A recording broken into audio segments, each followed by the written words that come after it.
ফাতেমা এমন একজন বউ ছিলেন যিনি তার স্বামীর কাছে কোনো আবদারি করতেন না, কোনো কিছু চাইতেন না।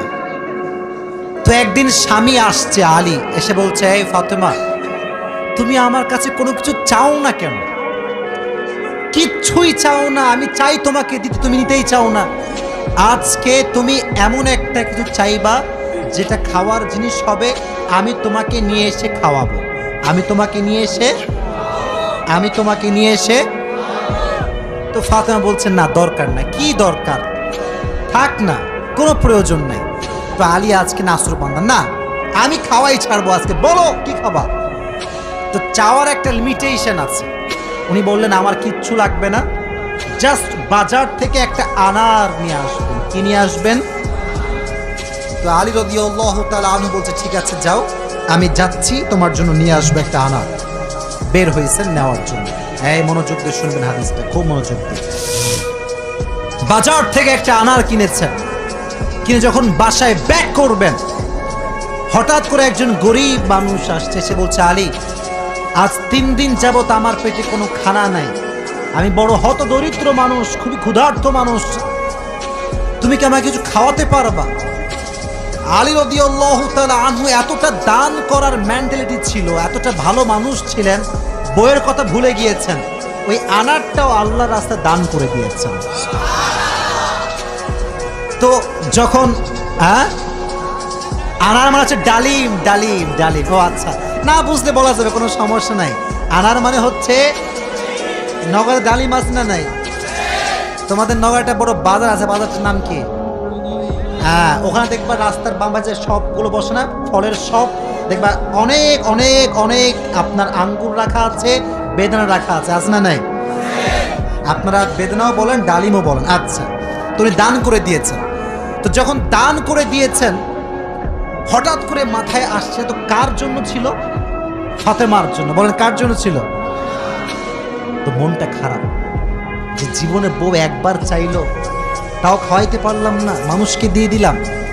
বাসায় আসছে, মনটা খুবই খারাপ। তো বউয়ের ভালোবাসা কাকে বলে খুব ভালো করে বুঝতেন।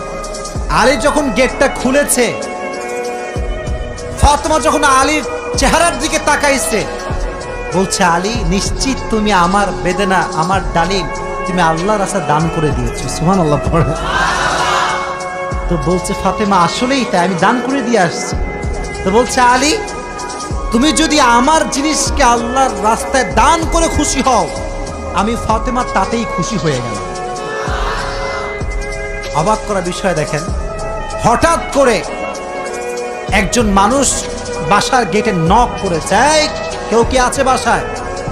গেট খুলেছে, তো দেখছে গেটের বাইরে দাঁড়িয়ে আছে একজন সাহাবী, তার নাম হচ্ছে সালমান ফারসি। তার নাম কি? এদিকে পেছনে কিয়ামত হয়ে যাক, তোমরা আমার দিকে তাকাও। তার নাম কি? সালমান ফারসি। বলছে, কি হয়েছে আপনার, হঠাৎ করে আপনি আমাদের বাসায় আসছেন? বলছে, নবীজি তোমার জন্য 9টি আনার হাদিয়া পাঠিয়েছেন।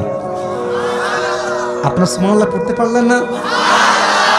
কয়টি আনার? আরো জোরে। তো আলী বলছেন, নো, এটা আমার না, এটা আমার হতে পারে না। সালমান ফারসি বলছে, কেন? এ তোমার জন্য পাঠিয়েছে। আলী বলছে, ভালো করে চেক করো, এটা আমার জন্য হতে পারে না। বলছে, কেন? বলছে, আল্লাহ তাআলা কোরআনে বলেছেন, মান জাআ বিল হাসানাতি ফালাহু আশরু আমসালিহা, যে আল্লাহর রাস্তায় একটা দিবে, আল্লাহ তারে 10 গুণ বাড়ায় দিবে। তাহলে আমার তো 9টা হবে না, আমার হবে কয়টা? তো সালমান ফারসি এই কথা শুনে আবার পকেটে হাত দিয়েছে, হাত দিয়ে আরেকটা বের করেছে, বলছে, নবী তোমাকে 10টাই দিয়েছে, আমি জাস্ট পরীক্ষা করছিলাম। সুবহানাল্লাহ পড়ে। তো চাইলেও একটা ভালোবাসা লাগে, আর যে আল্লাহর রাস্তায় দান করে তার আরো বেশি বাড়ায় দেয়। একজন আওয়াজ দিয়ে বলে, তিনি কে?